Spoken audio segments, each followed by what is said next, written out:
बोलो गुरुदेव भगवान की जय। धन्यवाद। देखिए, शरीर की शक्ति, वाणी की शक्ति और मन की शक्ति, तीनों शक्तियां जब एकत्रित होती है ना, उसको त्रैमेकत्र संयमा महर्षि पतंजलि कहते हैं। ये तीनों जो शक्तियां जब एकत्रित होती हैं तो वास्तव मनुष्य एक संयमी हो जाता है। और संयमी जब हो जाता है तो कैसा लगता है? देखो, आदमी उतने ही हैं, जगह उतनी ही है, मगर आपके बीच में जो जगह थी जिस पर कलयुग का वास हो रहा था, आप सब एकत्रित हो गए, जगह भर गई। अब वो साला किनारे चला गया। और देखिए कितना अच्छा लगा। पीछे घूम घाम के देख लो भैया, अगर हमारी बात का विश्वास मानते हैं। तो इसलिए आत्मा और मन के बीच में अगर थोड़ी भी जगह बाकी रह जाएगी ना, तो ये पाप वहीं पर घुस जाएंगे। कैसे घुस जाएंगे? एक समय की बात है, एक गांव में दो मित्र रहते थे और दोनों मित्र बहुत ही बड़े पुरुषार्थी और बड़े भारी प्रेमी थे। दिन में एक बार जरूर मिलते थे और मिलने के बाद 24 घंटे की जो बातें थी आपस में करके और फिर अपनी अपनी दिशा को चले जाते थे।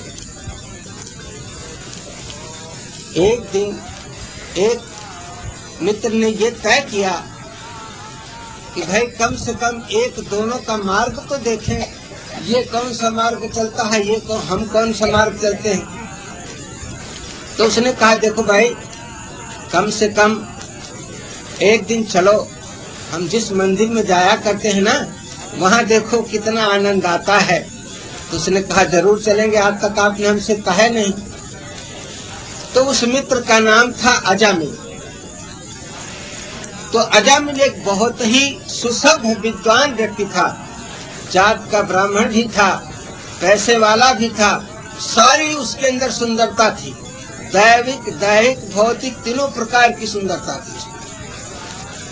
दूसरे मित्र को जब वो ले गया तो उसने कहा, हाँ सचमुच यार, यहाँ तो बड़ा अच्छा लगता है, मगर तुम चूंकि यहाँ रोज आते हो इसलिए तुम्हें ज्यादा अच्छा लगता है, मैं तो पहली बार आया।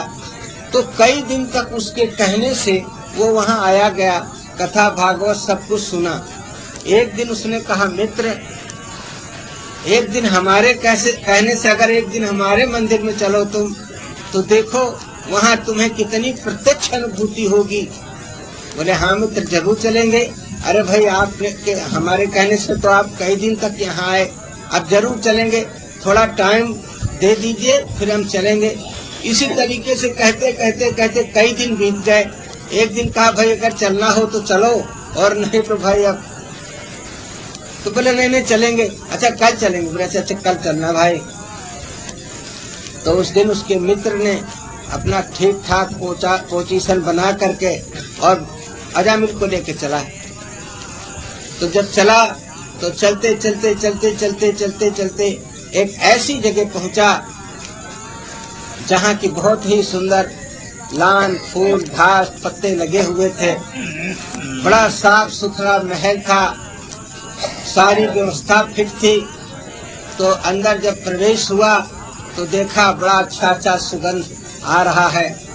आगे गया तो वहाँ देखता क्या है कि प्रत्यक्ष सरस्वती की मूर्ति बैठी हुई है। पहले तो अजामिल ने सोचा ये तो कोई पत्थर की प्रतिमा, और इतनी सुंदर प्रतिमा है, मगर जब वो गए तो वहाँ देवी जी ने खड़े होकर नमस्कार किया। उनके उस साथी ने, उस पुजारी ने उनसे कह रखा था कि मेरे एक ऐसे मित्र हैं, ऐसे परम मित्र हैं, ऐसे भोले भाले मित्र हैं, अगर एक बार देवी जी उनके ऊपर तुम अपना हाथ फेर दो ना, तो तुम्हें ये कुटिया के तरीके खुरापात नहीं करना पड़ेगा। जिंदगी भर छानो फूको मौज करो, जो है ऐसा ग्राहक फंसा के लाएंगे। बोले, अगर तुम ऐसा ग्राहक फंसा के लाओगे ना, तो तुमको उचित कमीशन भी हम देंगे। तो अब वो परम मित्र को लेकर के वहाँ पहुँचा और पहुँच करके कहा, देखो ये साक्षात सरस्वती का मंदिर है, साक्षात देवी का मंदिर है। अजामिल ने देखा, बोले, हाँ भाई, है तो बहुत अच्छी सुंदर जगह, इसके बाद जब देवी ने उठ करके अपने मृदुल वाणी से और उनका स्वागत किया और अपने नेत्रों के अंदर जब उनको बैठाला तो अजामिल कृतकृत हो गए। देखो, सांप जब काटता है तो जहर चढ़ता है, मगर कुछ मनचली माताएं ऐसी होती हैं कि अगर एक बार प्रेम से नेत्र से देख ले तो कितने नौजवान जिंदगी खो बैठते। तो जिस समय उस माँ ने अपने उस ग्राहक को उस दृष्टि से देखा तो अजामिल का दिल चूर चूर हो गया और उन पत्थर की प्रतिमाओं को वो भूल गया। थोड़ी देर बाद उसने अपने को संभाला और कहा, मित्र अब चलो। चले? बोले, अरे बैठ लो 10 मिनट, जला कुछ प्रसाद तो ले लो यहाँ का। तो बोले, अच्छा यहाँ प्रसाद भी मिलता है? बोले, हाँ। तो फिर थोड़ा सा बाजा वाजा बजाने वाले आए हैं और गाना बजाना हुआ। इसके बाद फिर एक एक गिलास रस पान हुआ।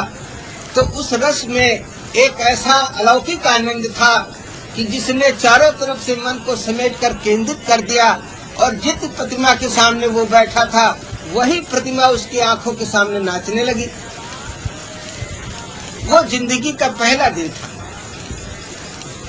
थोड़ी देर के बाद अजामिल को फिर होश आया और कहा, चलिए। बोले, चल रहे हैं, चलिए। आपको अगर जल्दी है तो भाई चलो, कोई बात नहीं है। इसके बाद उस माँ ने अजामिल को दरवाजे तक पहुंचाया और एक ऐसी दृष्टि उसके ऊपर डाल दी कि हमेशा हमेशा के लिए वो भूल नहीं सका। जब घर पर आया तो पीछे रास्ते पे घूम घूम के देख रहा था कि आज मैंने प्रत्यक्ष देवी का दर्शन किया है। ये तो रोज इस मंदिर का पुजारी रोज पूजा करने आता है। घर में आए, चित्त में उलझन पैदा हो गई, सारी विचारधाराएं चूर हो गई। उनकी धर्मपत्नी आई, भाई आए, सारे लोग आए, खाने पीने को बैठाया, सारा काम हुआ, मगर उनका मन जो है उस तरीके से हो गया कि कर से कर में, अरे करे विधि नाना, और मन राखे जहाँ प्रभा निधाना। ये दोहा उनके समक्ष चरितार्थ हुआ। शरीर तो उनका घर में था मगर मन जो था वो वहीं पर था। दूसरा दिन हुआ, वो मित्र आए, बोले, कहिए महाराज चलेंगे पूजा करने? बोले, अरे तुम जाओ। बोले, नहीं नहीं यार, आज रात में हमने तुमको सपने में देखा कि तुम तो वहाँ के उस मंदिर के पुजारी हो गए। बोले, ऐसा देखा? बोले, हाँ। बोले, आज कुछ सपना तो हमने भी देखा मगर वो कहने लायक नहीं है। तो बोले, जब कहने लायक नहीं तो चलो फिर उसका आनंद लिया जाए, उसमें क्या है। दोनों गए, थोड़ी देर गपशप होने लगी। इसके बाद मित्र ने कहा कि भाई मुझे बहुत जरूरी काम है, अगर आज्ञा हो तो हम अभी लौट के आते हैं। बोले, ठीक है, जाओ। इसके बाद फिर अजामिल वहाँ बैठ गया और फिर जैसे उस दिन तो 1 घंटे बैठा, आज 2-4 घंटे बैठ गया। इसी तरीके से आते जाते आते जाते जाते जाते और फिर तो आप लोग जानते ही हैं कि क्या होता है। देखते देखते क्या से क्या हो गया और कतरा दरिया में गिरकर फना हो गया। जैसे एक बूंद समुद्र में गिरकर समुद्र हो जाती है, ऐसे मनुष्य तब से जीवे, अरे भयव संसारी, अछूटे ग्रंथ न होई सुखारी। तो श्रुति पुराण बहु कहे बहु पाई, अछूट न अधिक अधिक अजय। अब वो धीरे धीरे उलझता चला गया, यहाँ तक कि एक दिन दोनों ने निर्णय किया कि देखो भाई, अब ये रोज रोज का आना जाना ठीक नहीं। मैं तुम्हारे बिना तो रात भर तारे गिनती रहती हूँ, तो इसलिए बेटर है कि अगर हम लोग एक ही जगह रह जाए तो क्या बुरा है। उन्होंने कहा, इससे बढ़कर के और क्या हो सकता है।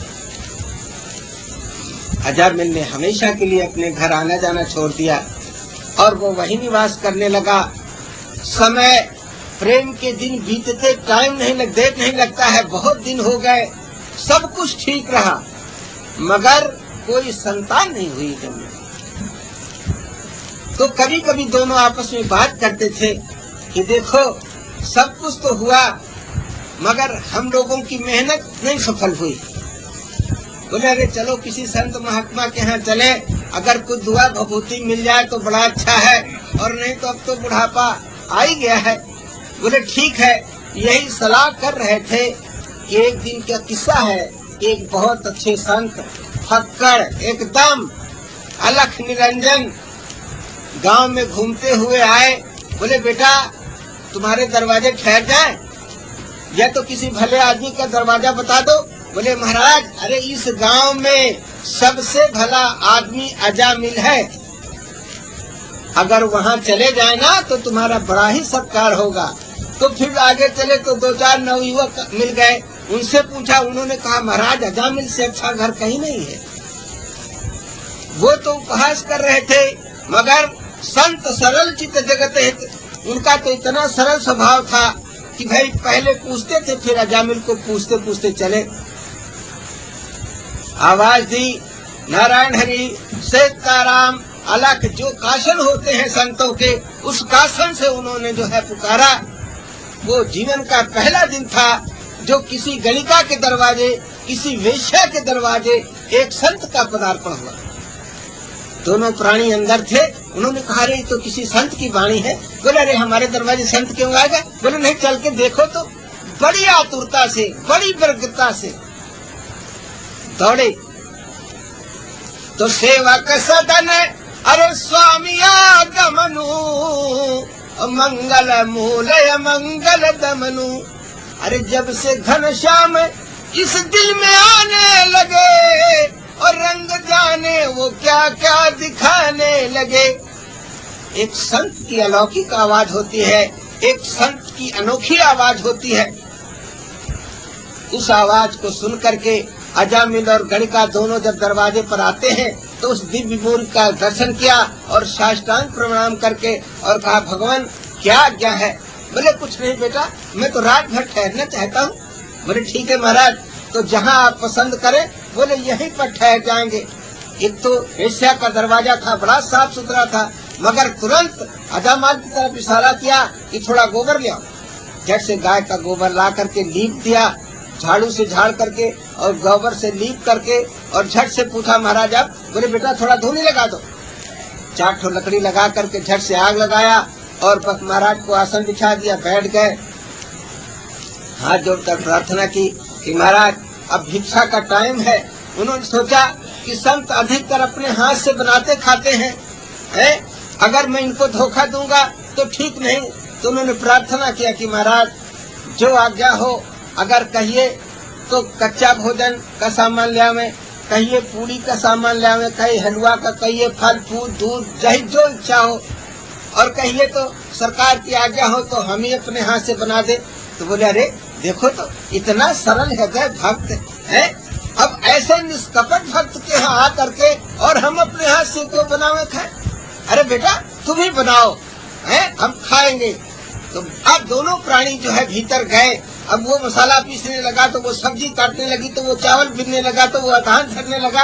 अब दोनों ने मिल करके इतना प्रेम से बनाया भोजन, और बार बार बाहर आते थे महाराज के लिए पानी, बीड़ी, गांजा, तमाकू, अफीम, धतूर, संखिया, जो जो मांगते थे वो बराबर दे जाते थे और भीतर भोजन बनाते थे। उन्होंने सोचा कि देखो हो सकता है संत हमारे घर में न घुसे, तो कम से कम महाराज से पूछ ले कि बाहर भोजन करेंगे कि भीतर। तो दोनों ने हाथ जोड़कर प्रार्थना की कि महाराज भोजन कहाँ ले आवे?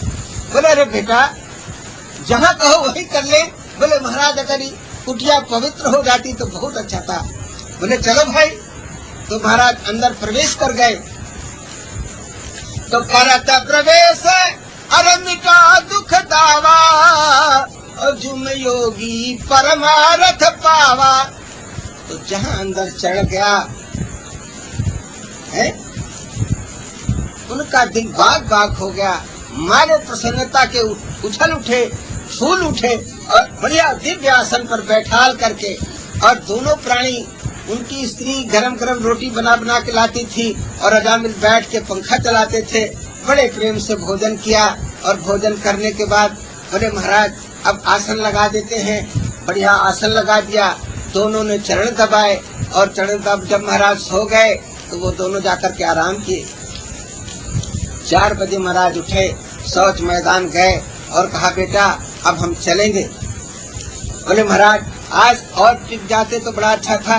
बोले रमता जोगी बहता पानी इनको कौन सके बिलमाए। अरे भाई अब हम तो दूसरा दरवाजा देखो, मगर देखो 2 कदम गए और लौट कहा देखो आपकी जो तुम्हारे लड़का पैदा हो ना, वो सुनगे कि अरे मेरे तो लड़का है ही नहीं है, और ज्योतिषियों ने बता दिया तुम्हारे भाग्य में लड़का नहीं, बाबा से हमने कुछ कहा भी नहीं। तो बोले बड़ी हृदय स्पर्शी बात सुन करके बोले हाँ महाराज का हुक्म है। बोले हुक्म ये है कि देखो जब तुम्हारे लड़का पैदा हो ना तो बेटा उनको नारायण, उसका नाम क्या रखोगे? नारायण नाम रखो। और इतना कहकर वो अपना चले गए। अब वो दोनों रात दिन इसी चिंता में रहे कि देखो तो अब हमारी उम्र भी ज्यादा हो गई और महाराज से हमने कहा भी नहीं और इन्होंने तो अपने आप कुछ कह दिया। धीरे धीरे धीरे धीरे धीरे जब 1 महीने का टाइम हुआ तो गणिका का पैर कुछ भारी हो गया। तो उसने अजामिल से कहा कि लगता है महाराज की बात तो बिल्कुल सत्य हो जाएगी। बोले हाँ देखो दूसरा महीना है। बोले ऐसा है? बोले हाँ। तो उन्होंने कहा फिर अरे तो इससे बढ़कर के क्या भाग्य हो सकता है। और तमाम देवी देवता डिवहार भुइया रानी अडारी माता कुल पूजा पाठ मान डालेंगे और कहें अब तो महाराज मिल जाते ना तो सोने के सिंहासन में बैठा। धीरे धीरे धीरे वो बात मोहल्ले में फैल गई। अरे उस दिन एक सधुइया आया रहा ना बैकल पागल, वो गणिका अजामिल के आशीर्वाद दे गया कि तोरे बेटवा हो तो अजामिल उसका नारायण नाम रखना। तो देखो तो भैया अब एक देखो तो ये वक्त। बोले हाँ यार ठीक कहते हो। अब औरतों ने भी गांव भर में बात फैला दिया, आदमियों में भी बात फैल गई। कहो गांव में तो 25 जने के बेटवा नहीं है, क्या पता अगर ऐसा मालूम होता तो हम लोग एक रात तो अपने घर जरूर टिकाते थे। क्या करें, पश्चाताप का विषय था। कई लोगों ने तो कहा अरे हमें ने तो बताया था कि अजामिल के यहाँ चले जाओ। अरे भैया हम जानते हैं कि ये मेरे के भूतागत है बाबा माँ, तो हम अपने दरवाजे टिका लिए होते। अब थोड़े दिन के बाद में वो समय आया जब बच्चा पैदा हुआ तो कहा था अंधरा जब आँखें देखे तब पतियाए। तो जब उन्होंने देखा कि पुत्र रत्न प्राप्त हुआ तो मुक्त कंठ से उन्होंने उसका नाम नारायण रखा। बच्चा दिन दूना रात चौगुना बढ़ने लगा क्योंकि वो तो एक वरदानी पुत्र था। चलने फिरने लगा, खेलने लगा, कभी बाहर जाता कभी भीतर आता। चूंकि वो बुढ़ापे का पुत्र था, बहुत ही प्यारा था। एक दिन का किस्सा है, फरासो झराए और बरासो बुताना। जो इस संसार में पैदा हुआ है उसको इस संसार को एक दिन जाना है। अकस्मात अजामिल की तबीयत खराब हो गई। वैद्य डॉक्टर सभी लोग आए, देखा कि हालत गंभीर होती जा रही है। उन्होंने कहा कि देखो गणिका से कहा कि तुम थोड़ा नारायण को मेरे बुला दो जल्दी से, अब मेरी तबीयत बहुत घबरा रही है। बोले अब तो आपको जरा सा बुखार आता तो आप घबराने लगते हैं। बोले अरे भाई तुमको तो ऐसे ही लगता है, जल्दी से बुला दो, जल्दी से बुला दो। अरे नारायण, अरे नारायण, अरे नारायण। देखा कि कंठ घिरता चला आ रहा है, लड़का दूर है, आ नहीं रहा है। और एक बार झटके से जहाँ उन्होंने आवाज दिया तो बस गाड़ी छूट गई। अब गाड़ी का छूटना था कि उधर से यमराज के दूत दौड़े। तो उधर नारायण शब्द का उच्चारण जब बैकुंठ में पहुंचा तो धर्मराज ने कहा कि अरे दूतों जल्दी जाओ, हमारा भक्त कोई मेरी याद कर रहा है। यहाँ आए तो देखा जमराज उसको खींचे लिए जा रहे हैं। दोनों में युद्ध हुआ। अंत में धर्मराज के दूत विजयी हुए और वो वहाँ से उसको ले गए। गणिका ने थोड़े दिन तक विलाप किया। इसके बाद फिर 4 दिन के बाद सभी भूल जाते हैं और वो नारायण नाम का लड़का धीरे धीरे धीरे धीरे वो नारायण ही हो गया। तो कबीर का एक शब्द है कि घर धरती का एक ही लेखा, जो बाहर सो भीतर देखा। तुलसीदास जी कहते हैं कि सकल विश्व निज उदर मेली, निद्रा तज सोवे जोगी, श्री हरिपद अनुभवे परम सुख अतिशय द्वैत वियोगी। अरे तोरे घट ही मराम, तोरे मन ही मराम, अरे तोरे दिल ही मराम, अरे तू काहे घट करे तोरे घर ही मराम। एक मुरहा खड़ा रहा, कह रे बबू का गप ठोकत हो, ऐसा कैसे हो सकत है। तो कहते हैं कि जैसे दूध में अरे मक्खन बसत है, अरे मित्रत नाही, अरे बिना मथ के तोरे घर ही मराम, अरे तोरे मन ही मराम, तोरे दिल ही मराम। तो तुलसीदास जी क्या कहते हैं कि बंदहु गुरु पद पदुम परागा, अरे सुरुचि सुवास सरस अनुरागा। देखो इसमें 4 शब्द हैं। बंदहु, बंदहु कैसा बंदहु होना चाहिए कि जैसे अजामिल ने उस संत की आवाज सुनी, उस सदगुरु की आवाज सुनी है, तो आर्त हो करके शरणागत हुआ कि अरे ये तो संत की आवाज है, ये आत्मा की आवाज है, और तुरंत निकल करके सरेंडर कर गया, उसने आत्मसमर्पण कर दिया दोनों की। तो कहते हैं बंदहु, ऐसा बंदित हो, ऐसा संत के सामने आत्मसमर्पण करे तो क्या होता है, गुरु प्राप्त होता है। बंदहु गुरु, और जब गुरु प्राप्त होता है तो क्या होता है, वो नाम इंद्रियों का है, रू नाम प्रकाश का है। जो इसके अंदर प्रकाश छिपा हुआ है उसको प्राप्त करने की युक्ति, उसके प्राप्त करने का यंत्र, उसके प्राप्त करने का मंत्र प्राप्त होता है। तो देखो भाई, इस शरीर के अंदर 2 दोस्त रहते हैं। माया का एजेंट, तो ईश्वर का एजेंट है उसको आत्मा कहते हैं, और माया का एजेंट है उसको मन कहते हैं। ये दोनों में परम मित्रता है। एक भौतिक ज्ञान की तरफ खींचता है और एक आध्यात्मिक ज्ञान की तरफ खींचता है। ये दोनों का रगड़ा पट्टी आपस में हमेशा लगा रहता है। मेरे अंदर भी है, आपके अंदर भी है, माताओं के अंदर, पिताओं के अंदर, सभी के अंदर लगता है। जो एजेंट एक दूसरे को समझा ले जाता है, दबा ले जाता है, उसको उधर को मोड़ देता है। तो ये आत्मा रूपी अजामिल ये ईश्वर का एजेंट है, ईश्वरोन्मुख है। मगर कभी कभी अधिकतर 1000 में 999 ऐसे मन होते हैं कि जो इस आत्मा रूपी अजामिल को वो नाम इंद्रिय रूपी गणिका की तरफ खींच लेता थे, माने इंद्रिय सुखों की तरफ लगा देते। और जब ये आत्मा इंद्रिय सुखों में लग जाती है तो वो भौतिक आनंद को हमेशा हमेशा के लिए भूल जाती है। तब से जीव भयो संसारी, अछूटे ग्रंथ न हो सुखारी। अब जब ये भौतिक ज्ञान की तरफ बढ़ गया, जब इंद्रियों के देखिए वो अजामिल तो एक ही गणिका के कब्जे में था, मगर ये आपकी आत्मा रूपी अजामिल जो है ना, ये 10 गणिकाओं के बस में हो गए, 10 इंद्रियों के बस में हो गए। तो ऐसे पतित का उद्धार कैसे होता है?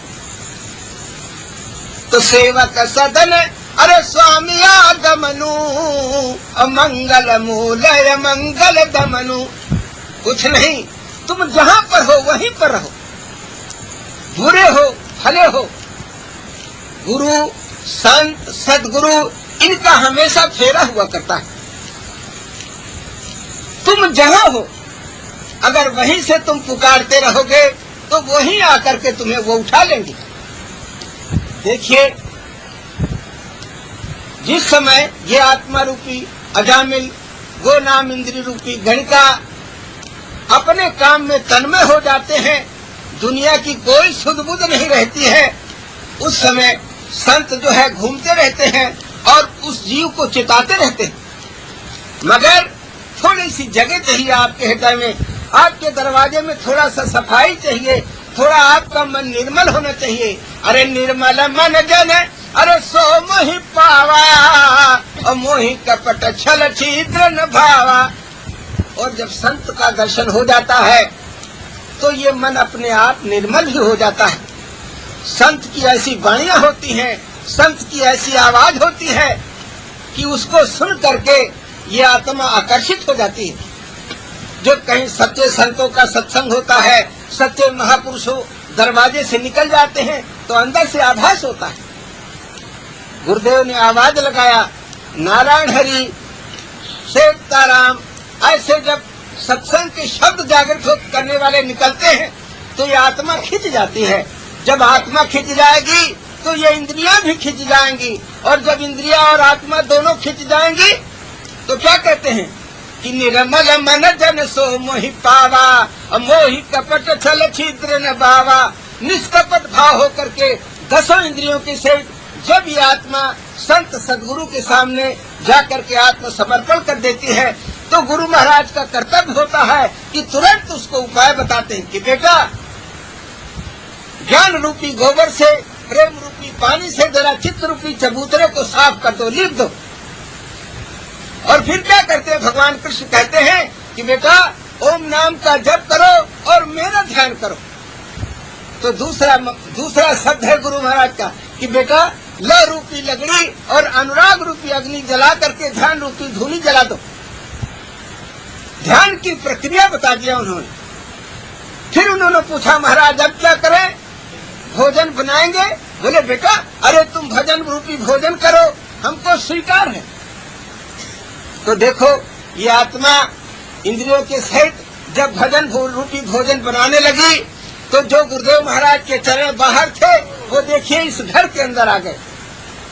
क्या कहते हैं कि सेवक सदन स्वामी आगमनु, मंगल मूल मंगल दमनु।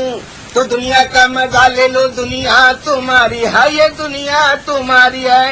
एक देखो 2 प्रकार की दुनिया है। एक तो दुनिया वो है जो कथा मैंने पहले बताई, और एक दुनिया ये है। मगर ये दोनों प्रकार की दुनिया तुम्हारी है और तुम्ही को इसका आनंद लेना है। तो जब तुम भजन रूपी भोजन बनाने लगोगे तो जो तुम्हारे संत हैं, तुम्हारे सदगुरु हैं, तो तुम्हारे दरवाजे से तुम्हारे इस घट रूपी घर में घुस जाएंगे। तो पहला शब्द है बंदा हूँ। इस आत्मा ने जब समर्पित किया, वो इंद्रियों के सहित जब आत्मा रूपी अजामिल ने समर्पण किया तो गुरु महाराज वहीं पर तुम्हारे चित्त में टिक गए।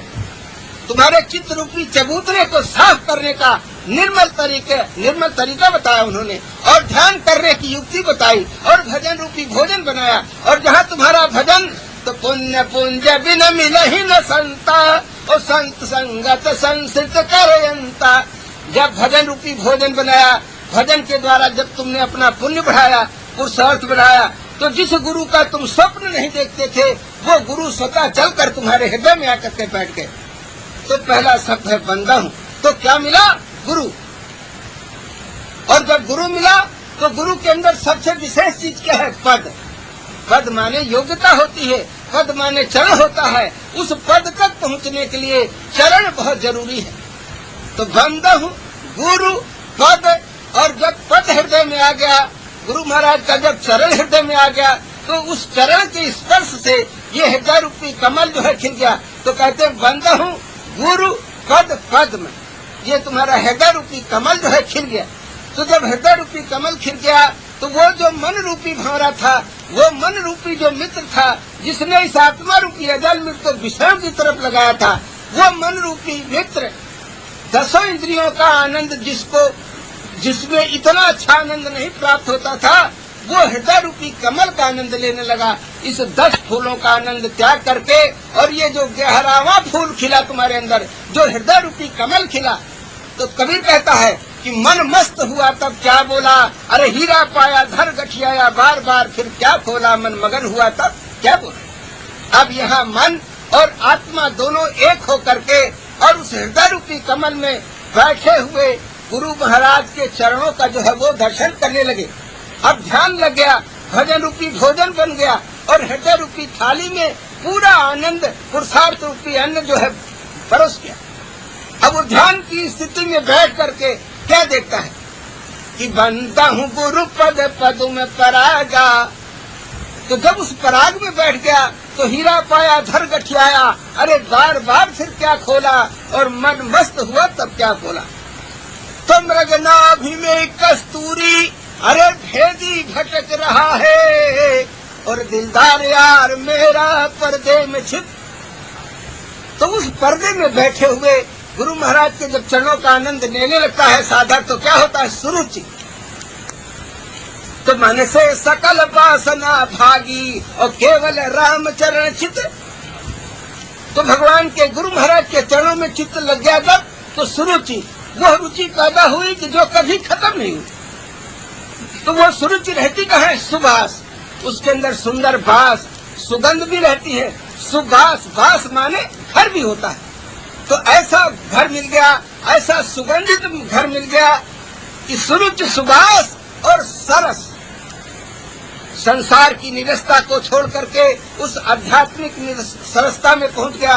अंतर जगत जो सब रसों से परिपूर्ण है, गुरु का चरण जो सब आनंदों से परिपूर्ण है, उस चरण में वो लिप्त हो गया। तो सुरुचि, सुबास, सरस और क्या? अनुरागा। अभी थोड़ी देर में राग पैदा हो जाता है, मगर चरण में जब इस प्रकार का मन बैठ जाएगा तो मिला ही न रघुपति विनय अनुरागा, और किए जोग जप ज्ञान विरागा। बिना अनुराग के भगवान ने पैदा मिलते हैं। तो चौथी चीज क्या मिली तुम्हें? अनुराग। और वो अनुराग कैसा अनुराग कि अगर वास्तव में अनुराग पैदा हो जाए तो जैसे अंगद ने लंका की सभा में अपना पैर जमा दिया था और वो राक्षसी प्रवृत्ति उस पैर को हटा नहीं सकती, ऐसे अनुरागी के हृदय और वैरागी के शीश। तो अनुरागी आदमी के हृदय में भगवान संत सद्गुरु का वास होता है। बोलो गुरुदेव भगवान की। तो सुरुचि, सुबास, सरस, अनुरागा। और जब अनुराग पैदा हो जाता है तो कहते हैं मिले ही न रघुपति। भगवान बिना अनुराग के नहीं मिलते हैं। तो इसलिए जब तुम्हारे अंदर अनुराग पैदा हो जाएगा तो सारे दुर्गुण दूर हो जाएंगे। तो जब से घनश्याम इस दिल में आने लगे और रंग जाने वो क्या क्या दिखाने लगे, तो दुनिया का मजा ले लो, दुनिया तुम्हारी है, ये दुनिया तुम्हारी है। एक तो दुनिया वो है कि ये आत्मा रूपी अजामिल गोनाम इंद्री रूपी गणिका का आनंद लेती है, और एक दुनिया ये है कि ये आत्मा रूपी अजामिल ज्ञान रूपी गणिका का आनंद लेता है। तो गोनाम इंद्रियों का और गोनाम ज्ञान का भी है। तो ज्ञान का आनंद जब मिलने लगता है तो वो आनंद अपने आप भूल जाता है। तो दुनिया, ये दो प्रकार की दुनिया है। तो दुनिया से डरोगे तो दुनिया डराएगी, आंखें दिखाएगी, रोबू जमाएगी। अगर इस दुनिया से डरोगे तो बगल में जिसका प्लाट है तुम्हारा आज प्लाट कब्जा कर लेगा। भाई से डरोगे तो हिस्सा मार जाएगा। गांव से डरोगे तो गांव से निकाले जाओगे। और अगर इस आध्यात्मिक दुनिया में डरोगे तो देखो इसमें भी बड़े बड़े कष्ट उठाने पड़ते हैं। कैसे कि बलिदधि च हरिचंद नरेशु और धर्म हेतु बहु सहव कलेशु। आप थोड़ा याद करें, जिस समय हरिश्चंद्र का नाटक होता है और जिस समय हरिश्चंद्र अपनी स्त्री को डांटता है ना, बिना कर दिए हुए, ये रोहितास हो चाहे कोई हो, इस मुर्दे को तू नहीं बहा सकती है। और देखो कितना भी कठोर हृदय व्यक्ति हो, मगर जब तारा साड़ी फाड़ने लगती है ना तो आंसू आ जाते हैं। तो बलिदधि च हरिचंद नरेशु अरे धर्म हेतु बहु सहव कलेशु। तो इस आध्यात्मिक क्षेत्र में भी बहुत कष्ट होता है, मगर नहीं, जब गुरु महाराज हृदय में आ जाते हैं तो इसकी वही दशा होती है। अरे मैं धनुष नहीं चलाऊंगा, मैं बाण नहीं चलाऊंगा, मैं अपने भाइयों से नहीं लड़ूंगा, मैं इन कौरवों को नहीं मारूंगा।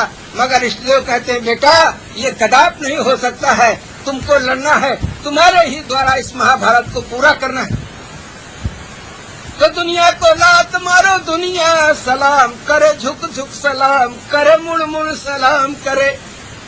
दुनिया को लात मारो, ये शरीर रूपी दुनिया को लात मारने का मतलब क्या होता है? जितेंद्री मन बुद्धि मुनिन मोक्ष प्राणा बिग देखा सब है कुछ हो यह सदा मुक्ति होसा। दुनिया को लात मारो मतलब इन इंद्रियों पर जब तुम कंट्रोल करोगे, इन इंद्रियों पर तुम शासन करोगे तो क्या होगा? दुनिया को लात मारो, अरे दुनिया सलाम करे मतलब अभी ये इंद्रियां तुम्हें विषयों की तरफ ले जा रही, मगर फिर ये तुम्हें सपोर्ट करने लगेंगी, तुम्हारे भजन को सपोर्ट करेंगी, तुम्हारे साधन को, मन को चिंतन करेंगे। तो दुनिया को लात मारो, अरे दुनिया सलाम करे, झुक झुक सलाम करे, मुड़ मुड़ सलाम करे। तुम्हारा ये मस्तक जो अभी किसी के सामने झुकता नहीं है, ये हमेशा के लिए झुक जाएगा। तुम्हारी विचारधाराएं जो भी मुड़ नहीं रहे, ये हमेशा के लिए मुड़ जाएंगी। तो कोई नमस्ते, कोई राम राम राम करे। अभी हम किसी को नतमस्तक नहीं होते हैं, हमारा न चित्त राम कहता है न मन राम कहता है, मगर जब इस पर तुम कंट्रोल करोगे, लात मारोगे, तो कोई नमस्ते, कोई राम राम राम करे। ये मन चलते फिरते उठते बैठते हमेशा भगवान का नाम लेने लगेगा। तो कोई नमस्ते, कोई राम राम राम करे। अरे दुनिया के बाप तुम हो, जिस शरीर की दुनिया के तुम गुलाम बन करके घूम रहे हो, एक एक इंद्री के पीछे सारी जिंदगी नष्ट कर रहे हो। इसके तुम बाप मतलब इसके कंट्रोलर हो, इसके तुम शासक हो, इसके वास्तविक तुम पिता, दुनिया के बाप तुम हो।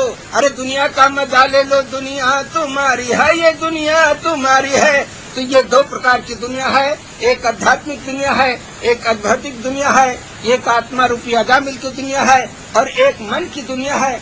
अब ये जो है आत्मा अगर मन को अपनी तरफ खींच लेती है तो ईश्वर का भक्त हो जाता है, और अगर मन आत्मा को अपनी तरफ खींच लेता है, ये अजामिल का युद्ध है। शायद है कि आप अच्छी प्रकार समझ गए होंगे। इसलिए अब एक बार गुरुदेव भगवान की जय बोलना जरूरी है, क्योंकि घर वाले तुम्हारा बेताबी से इंतजार करते होंगे। पता नहीं कैसा प्रसाद महाराज ने दिया कि अभी तक घर वाले आए न रही। अरे दूसरे दिन तो टीवी के टाइम पर कहीं रहे आ जाते थे, आज नहीं आए। मगर एक प्रार्थना है कि बिना प्रसाद दिए वो कोई नहीं जाएगा। माताओं से मेरी प्रार्थना है कि अगर टट्टी प्रसाद न लगा हो तो प्रसादी तो ले लो। धन्य है काली माई हरो विंध्याचल की देवी। अरे प्रसादी तो ले लो। बेटवा तो पैदा करके यहाँ बैठा जो तुम बकबकात है, तू घुमाए घुमाए भर कर चल दी भैया। करो गुरुदेव भगवान की जय।